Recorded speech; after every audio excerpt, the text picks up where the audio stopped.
by Sandra. It truly is a dream come true for me. Welcome to Roses. If you love Sandras, you will love Roses.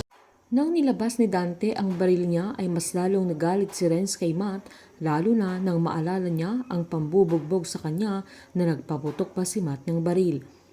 Habang si Jerry naman ay pinuntahan niya si Gwen sa bahay nila na may dala pa itong cake bilang peace offering niya, pero si Christina ang humarap sa kanya na tutol sa pagpunta niya doon.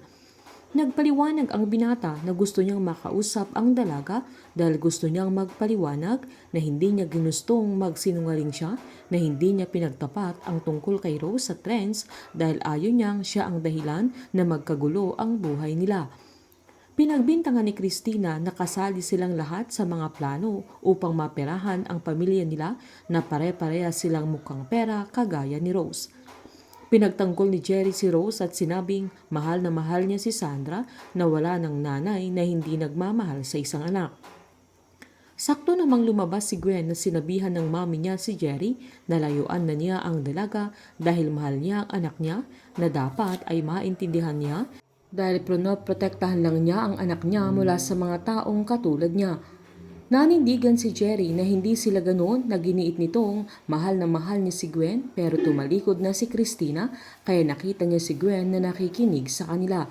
Nagmakaawa si Jerry na kausapin siya ni Gwen, pero pinigilan siya ng security nila na dahilan na natumba ito, kaya nahulog ang cake na hawak niya. Naawang-awa si Gwen sa mga sandaling yan, pero tinawag na ni Christine ang anak niya kaya wala na ding nagawa ang dalaga kundi pumasok sa bahay nila, kaya pinulot na lang ni Jerry ang nadurog niyang cake na umiiyak at umalis na siya. Sa likod ng mga nangyari kay Jerry ay nag-celebrate pa rin sila sa bahay nila dahil nakabenta siya ng kondo at malaki ang naging komisyon niya. Kinantsawan ni Elsie ang binata na nakabenta nga siya, pero parang nalugi dahil sa aura ng mukha niya na napakalungkot. Kinuwento ng binata na nakita niya sila Gwen na sinubukan niyang mag-sorry, pero mas lalong nagalit sa kanya na maging si Sandra ay nagbanta na gagantihan niya sila, na mas lalo silang nag-alala. Alam nila Elsie at Luz ang kayang gawin nila Matt dahil mayaman sila, at alam nilang wala silang kalaban-laban sa mga gagawin nila sa kanila. Kinuwento pa ni Jerry na pumunta siya sa bahay nila Gwen na si Christina ang nakausap niya at pinagbintangan silang manghuhut-hut ng pera. Sinabihan naman ni Luz na malungkot lang ang buhay ni Christina, na wag na niyang pansinin na ang mahalaga ay may mga blessing silang natatanggap.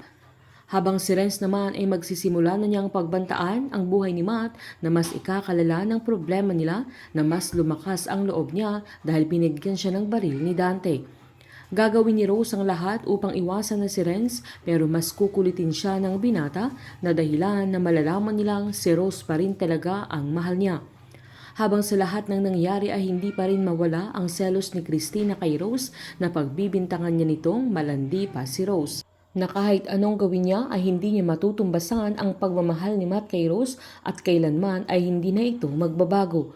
Galit si Matt kay Rose dahil sa nalaman niya, pero hindi mawala sa puso niya ang pagmamahal niya para kay Rose. Painit ng painit ang mga tagpo, sabay-sabay po nating subaybayan ng advance episode ng Unbreak My Heart dito po sa aking channel. Patuloy lamang pong manood at mag-subscribe para ma-update po kayo sa mga susunod na episode. Marami pong salamat.